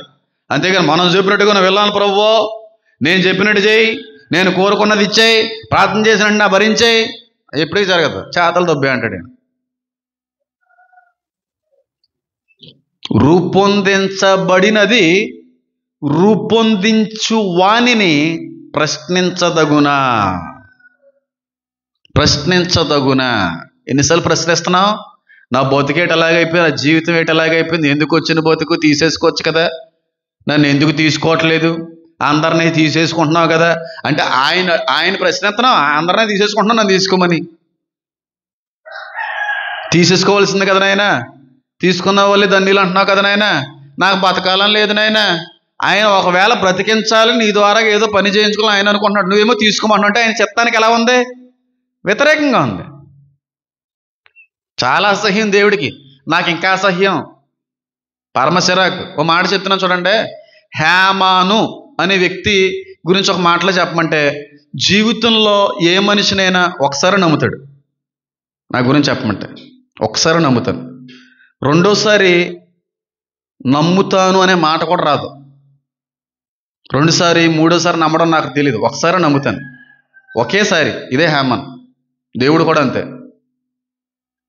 మీరు నమ్మకస్తులే అంటే నమ్మకమైన వారికి దీవెనలు మెండుగా, అపనమ్మకస్తులకు కాదు. వదిలేలా, పీస్ఫుల్గా వెళ్ళిపోవాలి, శాంతి సమాధానాలు లైట్గా వెళ్ళిపోవాలి, అంతేగాని ఏవి పట్టించుకోకూడదు. కొన్ని దర్శనాలు ఉన్నాయి, బాగాలేదు. ప్రయాణం చేస్తున్నాం, చీకటి ఏదో రకంగా భయపెట్టాలని ప్రయత్నం చేసింది. సాతాను కూడా వచ్చి జాగ్రత్త చూసుకో అదిగా ఇది కానీ ఒకటే తట్టింది. దేవుడు నన్ను ఎప్పుడు తీసుకోవాలని రాశాడో అప్పుడే తీసుకుంటాడు, అంతకు ముందు కానీ వెనక్కి కానీ ఎప్పటికీ జరగదు. ఆ స్టేజ్లోకి వెళ్ళిపోయాను నేను. ప్రాణం ఉండడం, ప్రాణం పోయే దాని గురించి ప్రస్తావిస్తే ఆ స్టేజ్లోకి వెళ్ళాను. మిగతా విషయాలు ఇంకెంత లైట్కుంటానో అర్థం చేసుకోండి. ప్రాణం విషయంలోనే నేను ఆ స్టేజ్లోకి వెళ్ళానంటే వ్యక్తిగత కుటుంబ పర్సనల్ విషయంలో ఇంకెలా ఉంటానో అర్థం చేసుకోండి. అసలు మన చేతిలో ఏమీ లేదమ్మా, మన చేతిలో ఏమీ లేదు. మన చేతిలో లేని దాని గురించి ఎక్కువ ఆలోచించను. మీటింగ్స్ పెట్టినప్పుడు 2023వ సంవత్సరం మీటింగ్స్, నీ చేతిలో లేని దాని కొరకు ఎందుకు ఆలోచిస్తావు?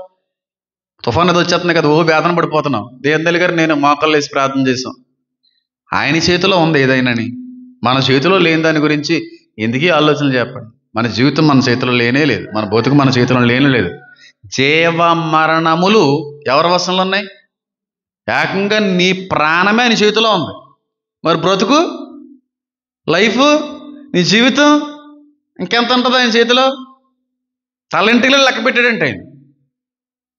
మన చేతిలో లేని జీవితం కోసం ఎన్ని డిజైన్లో, ఎన్ని ప్లాన్లో.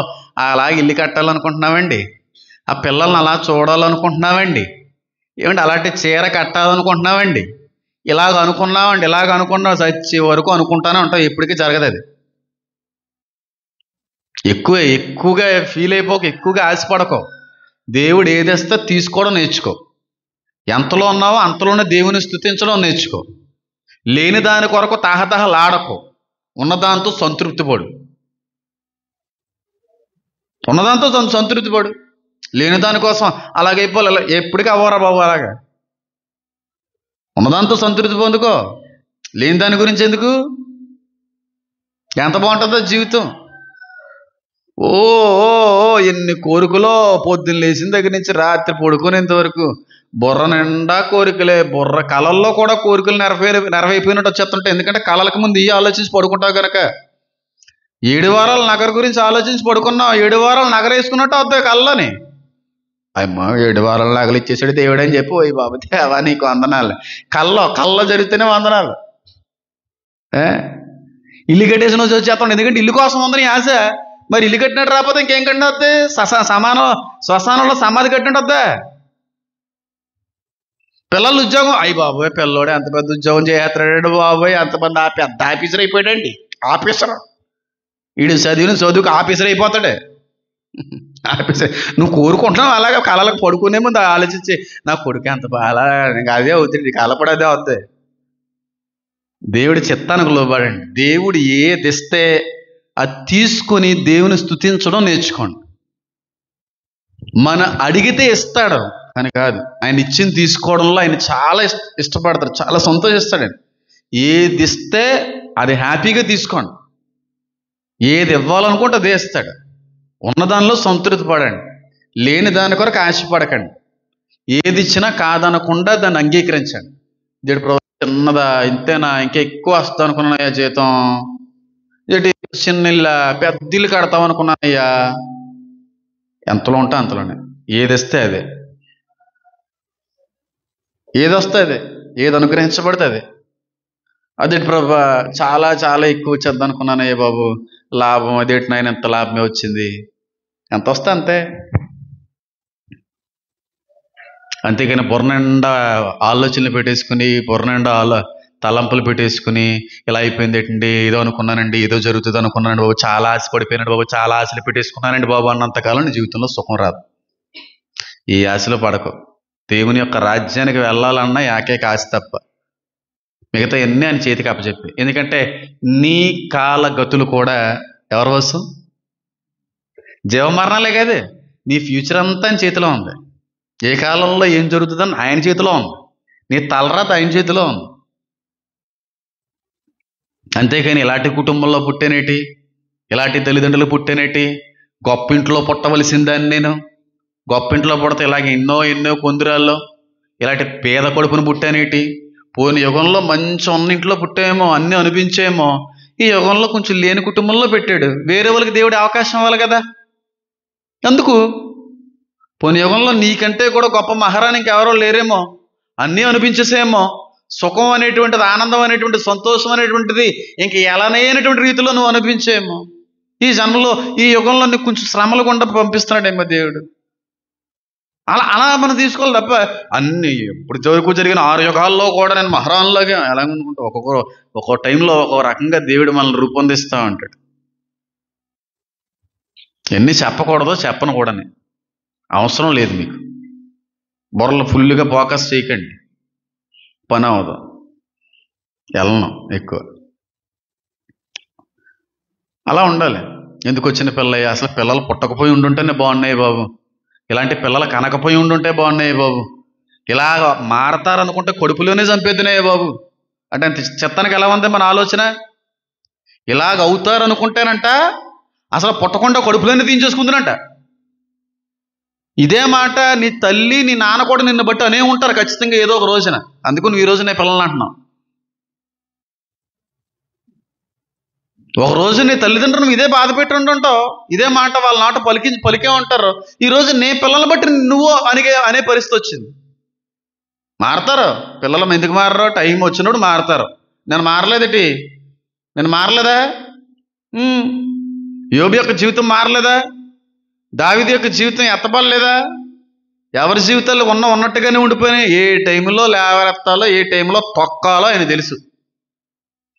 దరిద్రులను పెంట కుప్పల మించి లేవనెత్తగలిగే దేవుడైన, ఒకరిని లేపువాడు ఒకరిని పడగొట్టువాడు ఆయనే.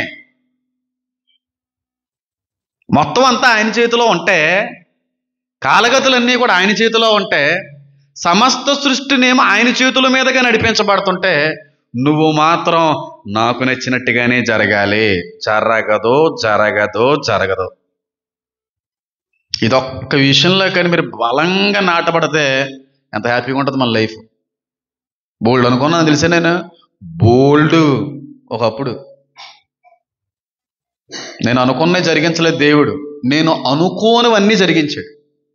అవన్నీ కూడా నా మేలుకే, సమస్తము మేలుకే సమకూడి జరుగుతున్నవి.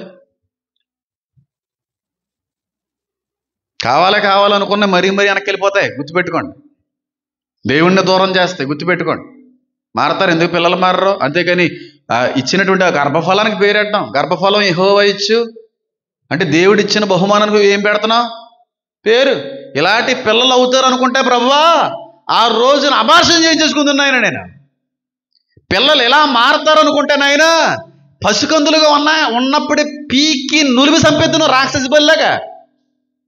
ఈ మాటలు పిల్లల్ని బట్టి అలాంటి మాటలు మాట్లాడతారని కొంతమంది దరిద్రగొడ్డ తల్లిదండ్రులు.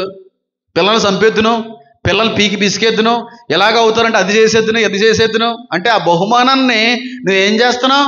వ్యతిరేకిస్తున్నావు. మారి టైం వచ్చినప్పుడు మారుస్తాడు దేవుడు. నువ్వు అనుకున్నంతసేపు చేయడు. నిన్ను ఎలా నలగొట్టాలో నువ్వు నలగొడతాడు అంతే. అన్ని ఇచ్చేత అలా కుదురుతుంది. ఏదో ఒక ముళ్ళు ఉండాలి కదా. అపోస్తులైన పౌలుకే ఉంది కదా ముళ్ళు. మన జీవితంలోనే ముళ్ళు పెడతాడు. కదిలినప్పుడల్లా కుస్సు కుస్సు కుస్సు అని గుచ్చుకోవడానికి ఉండాలి ముళ్ళులు మంచిగే. సమస్యలు, ఇబ్బందులు, లోట్లు లేని జీవితం అంటే ఏది లేదు. అనవసరంగా పుట్టారు నాయన, అనవసరంగా పుట్టారు నాయన, అనవసరంగా పుట్టారు నాయన.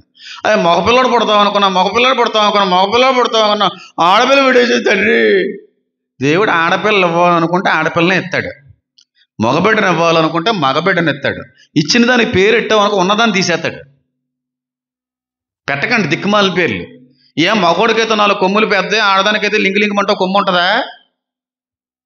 ఒకే కొమ్ము ఉంటుంది ఆడదానికి, మగోడికి 4 కొమ్ములు ఉంటాయా నెత్తి మీద?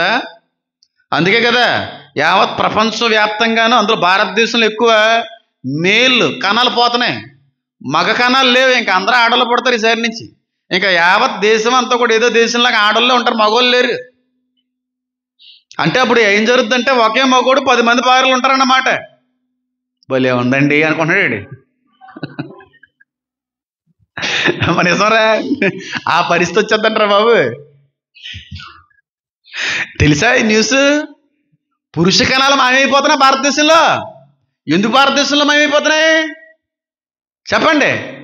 ఆడవాళ్ళు పుడితే చంపేశాం, మగవాళ్ళే కావాలనుకున్నాం, దేవుడు మగవాళ్ళు లేకుండా చేశాడు. కొన్ని రోజులు పురుషులు కనబడరు. ఇంకా నాకేమో ఆడపిల్ల కావాలని నేను కోరుకుంటాను. కొంతమంది ఆడపిల్లలు ఉన్న వాళ్ళు ఎడుతూ ఉంటారు. కొంతమంది నీకు ఉండి ఎడుతున్నావు. ఆ ఒక్క పిల్ల లేక బాధపడే వాళ్ళు ఎంతమంది ఉన్నారు? నీకు పిల్లలు ఉండి ఎడుతున్నావు. అసలు ఆ గర్భం లేనటువంటి వాళ్ళు, పిల్లలు పుట్టేటువంటి యోగం లేనటువంటి వాళ్ళు ఇంకెంత ఎడుతున్నారో. ఉన్నదాంతో సంతృప్తి పొందడం అనేది నేర్చుకుంటే జీవితం అంతా కూడా హాయిగా అనిపిస్తుందండి. ఉన్న దాంట్లో సంతృప్తి లేనప్పుడే జీవితం మీద అసహ్యం వేస్తుంది, జీవితం నచ్చదు మనకి. ఇచ్చింది ఆడపిల్ల, దేవుడు ఇవ్వాలనుకున్నాడు, ఇచ్చాడు అంతే. మగ పిల్లడు అనుకున్నామండి బాబు, ఎన్ని ఆశలు పెట్టేసుకున్నా. వాడికి నిక్కర్లు కూడా కొనేసామండి. అబ్బో కళ్ళలో కూడా కనబట్టదండి బాబు. దర్శనంలో కూడా చూపించేసాడు దేవుడు. దర్శనంలో దేవుడు చూపిస్తే దేవుడు ఆ దర్శనంలో చూపించిన దాన్ని ఎత్తాడు. నీకు అన్నీ కూడా సాతాను కూడా చూపిస్తున్నాడు. ఎందుకంటే పడుకునే ముందు ఎక్కువ ఆలోచనలు ఉన్నాయి కాబట్టి. ఉన్నదంటూ సంతృప్తి పడండి. రేపు రోజున ఆడవాళ్ళే దిక్కు అవుతారులే. అవునా కాదంటారండి? మగవాళ్ళైనా పట్టించుకుంటారా? పెళ్లి చేసుకుని పిల్లలతో పాటుగా వేరే జీవితాన్ని చక్కదిద్దుకుంటారు. ఆడదే ఏదొచ్చినా సరే, అమ్మ ఏమైంది, నాన్నగారు ఎలా ఉన్నారని వచ్చేది ఆడదే. కొడుకు పట్టించుకోరని అంటలేదు, చాలా వరకు కూతుర్లే పట్టించుకుంటారు. ఆడపిల్లుండి ఆడపిల్ల అని చెప్పి ఏడిసేవాళ్ళు. మగోళ్ళు ఆడపిల్ల ఒక పిల్ల పుట్టినా బాగుండండి బాబు, 2 మగవాళ్ళే పుట్టేసారండి. ఒక ఆడపిల్ల ఉంటే ఎంత బాగున్నాం, ఏమంటే దీనదయ్య గారు అనుకున్నారు ఎప్పుడన్నా? ఏం చేస్తాం మరి? అంతే, దేవుడు ఇవ్వాలనుకుంటాడు ఇస్తాడంతే, మార్చాలనుకున్నాడు మారుస్తాడంతే. అంతేకాని ఎందుకు ఇచ్చిన పిల్లలు ఇలాంటి పిల్లల్ని ఇచ్చేవేటే, ఇలాంటి పిల్లల్ని ఇచ్చేవేటే అని అంటున్నావు. అంటే దేవుడి చిత్తాన్ని ఏం చేస్తున్నావు? కాదంటున్నావు, అగౌరవపరుస్తున్నావు. నువ్వు అగౌరవపరుస్తున్నావు. అప్పులు తీరతాయి, ఖచ్చితంగా అప్పులు తీరే సమయం అని తీరుస్తాడు. ఆ అప్పులు లేకపోతే అసలు దేవుని పట్టించుకో గనక, ప్రార్థనే మర్చిపోతావు గనక, అప్పు కోసమైనా ప్రార్థన చేస్తావు గనక అప్పు ఉంచాడు అనుకో, అదే మంచికే మనకి, అదే మంచికే. ఏదో ఒక అవసరత, ఏదో ఒక లోటు అనేది మన జీవితంలో పెట్టడంలో ఉద్దేశం ఏంటో తెలుసా? కనీసం ఆ కారణాన్ని బట్టి అయినా సరే ఒక మనిషి దేవుని వెతుకుతాడని. అన్నీ అనుగ్రహించబడతాయి, అన్ని సకల ఐశ్వర్యాలు మన జీవితంలో ఉంటే దేవుడు అనేవాడు కనబడ్డావు. ఎందుకంటే మనమే దేవుళ్ళు అయిపోతాం. ఏదో ఒకటి వెలుతు, ఏదో ఒక కొరత, ఏదో ఒక ఆశ, ఏదో ఒకటి అనేది ఉంటుంది. ఎందుకంటే దాన్ని బట్టినే దేవుని వెతుకుతాం. పిల్లలకి ఇంకా పెళ్ళి అవ్వట్లేదండి. పెళ్ళి అవ్వదని చెప్పి రాసేసే వేటయ్యా. ఏమో రాసేస్తే అదే అనుభవించాలి, రాయకపోతే మరొకటి అనుభవించాలి. ఏం చేస్తాం? నీ చేతిలో ఉంది అది ఏమన్నానే. నీ చేతిలో లేనాట్ల కోసం ఎందుకండి ఈ దిక్కుమాల ఆలోచన? కొంతమంది అలా ప్రత్యేకంగా ఏర్పరచుకుంటాడు. అది మనం కాదన్నా వద్దన్నా సరే అది తప్పేదైతే లేదు. కొంతమందిని ఏర్పరచుకుంటాడు, కొంత సమయం తీసుకోవచ్చు దేవుడు. ఏం చెప్తాం అది? అంతేగాని పీకేసుకొని ప్రభా ఎందుకు వచ్చిన బతికే ముఖం ఎత్తుకోలేకపోతున్నాం, సిగ్గుపడిపోతున్నాను ఆయన. ఇదంతా కూడా జీవితంలో దేవుడు రాసిన తలరాతని ఎవ్వరూ తప్పించలేరు. తలరాతని బయట వాళ్ళు అంటారు, మన దేవుడి చిత్తం అంటాం అంతే. అన్నీ అనుభవించాలి, సుఖం అనిపించాలి, దుఃఖం అనిపించాలి.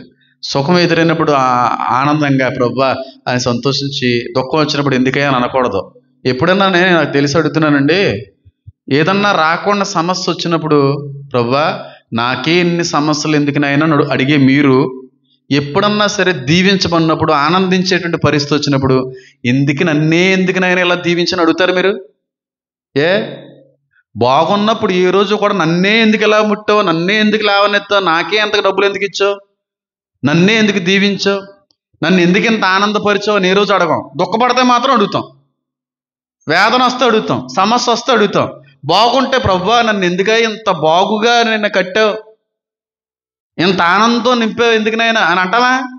ఆనందించినప్పుడు ఏమో ఏమీ మాట్లాడాం, దుఃఖం వస్తాం మాత్రం దేవుని ప్రశ్నిస్తాం. రెండిట్లో కూడా దేవుణ్ణి మహిమపరిచే రీతిలో ఉండాలి, అప్పుడు బాగుంటుంది జీవితం. అంతేగాని కష్టం వచ్చినప్పుడు ఎందుకయ్యా నా జీవితం, ఎందుకయ్యా ఇలాంటి కష్టాలు ఏంటయ్యా, ఇలాంటి బతికేటయ్యా, ఎందుకయ్యా వచ్చిన సమస్యలు, బతకలాలని అనిపించట్లేదే అంటున్నంతకాలం మళ్ళీ చెప్తున్నాను, దేవుడు ఎప్పటికీ కూడా నిన్ను బట్టి ఆనందించడే. ఎప్పుడు బాధపడుతుంటాడు ఈ మాట అన్న ప్రతిసారి కూడా, నాకే ఎందుకు ఇన్ని కష్టాలు, అందరూ బాగున్నారు కదా, తట్టుకోలేకపోతున్నాను, నేను ఇబ్బంది పడిపోతున్నాను, తీసేసుకోవచ్చు కదా, ఈ కుటుంబాన్ని నడిపించలేకపోతున్నాను, ఇలాంటి మాటలు అన్నప్పుడు దేవుడు దుఃఖపడతాడు. వాక్యం సెలవిస్తా ఉంది, రూపొందించబడినది రూపొందించు వానిని ప్రశ్నించ తగునా. ఇప్పుడు అడగండి, 2025వ సంవత్సరం స్టార్టింగ్లోనే దేవుడి మాట మనకు తెలియజేశాడంటే ఖచ్చితంగా ఈ లోటు మనలో కనబడుతుంది అన్నమాట. దేవుని ప్రశ్నిస్తున్నాయేమో, ఎందుకు వచ్చిన జీవితం అని అంటున్నాయేమో, నాకు ఇన్ని కష్టాలు ఏంటని చెప్పి అడుగుతున్నాయేమో. ఆ మాట అనకండి, ఏదొచ్చినా మన మంచికే, సమస్తము మేలుకే సమకూడి ఏది జరిగినా మన మంచికే, దాని వెనకాల మేలుంటుంది. కీడు చాటు మా అమ్మగారు ఎప్పుడూ అంటూ ఉంటారు, కీడు జరిగిందని, అనుకున్నది జరగలేదని, కష్టం వచ్చిందని, ఇబ్బంది వచ్చిందని బాధపడకో, దాని వెనకాల ఏదో మేలు ఉందిరా, దాని వెనకాల మేలు ఉంది ఏదో. మనం వెళ్ళిపోతున్నాం ఎక్కడికి, ఫాస్ట్గా వెళ్ళిపోతున్నప్పుడు ఓ చోట కారు ఆపేయవలసి వచ్చింది, టోల్ గేటు. మాకంటే ముందు 3 కార్లు వచ్చేసినాయి. అక్కడ ఒక 10 నిమిషాలు లేట్ అయిపోయింది. నాతో పాటుకు కంపేర్ చేసుకుని నాతో పాటుకు పోటీ పడి కారు ముందు వెళ్ళిపోయింది. 10 నిమిషాలు లేట్ అయింది. ఎందుకు లేట్ అయింది అని అనుకోలేదు. ఇలా లేట్ అవ్వడం వెనకాల ఏదో దేవుడు తప్పించాడేమో. ఒకవేళ 10 నిమిషాలు ముందెళ్ళి ఉంటే ఏదో జరగకూడదు, ఏదో అక్కడ జరుగుతుందేమో. అందుకే 10 నిమిషాలు ఇక్కడ లేట్ చేశాడు దేవుడు, అది తప్పించబడ్డానికి అని అనుకున్నాను నేను. ప్రతి విషయం అలాగే అనుకుంటాను నేను. మీరు అలా అనుకోండి, ఎంత బాగుంటుంది జీవితం. అన్నీ అనుకున్నట్టుగా త్వరగా జరిగిపోవాలని ఏ రోజు అనుకోలేదు నేను. అనుకోకండి, మీరు ఎప్పుడు కూడా అనుకోకండి. లేటుగా జరిగితేనే వచ్చేది చాలా సంతోషాన్ని ఇస్తుంది. అడిగిన వెంటనే ఇచ్చేస్తే దానిలో కిక్ ఉండదు. కనిపెట్టుకున్న తర్వాత ఏదో ఒక రోజు అనుగ్రహించబడదు చూడడం, దానికి కిక్ ఉంటుంది. అనుకున్న వెంటనే అయిపోలే, అడిగిన వెంటనే ఇచ్చేయాలి దేవుడు. ఆశపడ్డామంటే ఆశ తీరిపోవాలంతే, వెంటనే అయిపోలే, మంచిది కదా అది. కొన్నిసార్లు లేటుగా అవుతుంది, లేటుగా అవ్వడం మంచిదే. నా జీవితంలో ఎప్పుడు కూడా లేటుగానే ఇచ్చాడు, కానీ బ్రహ్మాండంగా ఇచ్చాడు దేవుడు. ఏది ఇచ్చిన ప్రతిదీ బ్రహ్మాండమే. అందుకే నా మాటల్లో మిమ్మల్ని బట్టి నేను ఎందుకు బాధపడతాను తెలుసా? నాలాగా మీరు ఉండట్లేదని, నాలాగా మీరు మారట్లేదని ఈ విషయంలో నేను బాధపడుతుంటాను. అదే రైటో రాంగో నాకు తెలియదు. మీరు ఇంకా అలాగే ఉంటున్నారు, అదే స్టేజ్లో ఉన్నారు, పాలు తాగి స్టేజ్లో ఉన్నారు. అన్నం ఎప్పుడు జీర్ణించుకుంటారమ్మా? పౌలు గారు అన్నట్టుగా బిర్యానీ ఎప్పుడు జీర్ణం అవుతుంది? ఎప్పుడు ఇంకా అదే పాలు దశ ఉండిపోతారా? దశలు మారద్దు. పాలు తాగే దగ్గర నుంచి అన్నం తినడం, అన్నం దగ్గర నుంచి బిర్యానీకి వెళ్ళాలి. ఆత్మీయతలు స్టేజ్లు దాటాల. పాలు తాగే స్టేజ్లోనే ఉంటామండి మేము. అన్నం కూడా తిని అన్నాన్ని కూడా జీర్ణించుకోగలిగే స్థాయిలోకి వెళ్ళాలి. మీరు పాస్టర్ గారు కాబట్టి మీ స్థాయిలో ఎప్పటికీ కాదు. నన్ను పోలు నడుచుకోమన్నాడు దేవుడు. నన్ను వెంబడించను అన్నాడు దేవుడు. వంటి వారు అవ్వాలి మనం. క్రీస్తు వంటి స్వారూప్యం ధరించుకోవాలి మనం. అంటేగా ఉన్నది ఉన్నట్టుగానే సున్నం కొట్టిన సమాధిల్లో అన్నాడా? బయటికేమో బాగా నిగనగలాడిపోతా, లోపల మాత్రం కుళ్ళిపోయిన శవాలు. చిచ్చిచ్చి బతకాల, ఆత్మీయతలో ఎదగాలి, మండాలి. ఏ అవ్వాలంటే ఎక్కడ వద్ది అంటుంటారు మా ఇంట్లో ఒకరు. అవ్వాలి.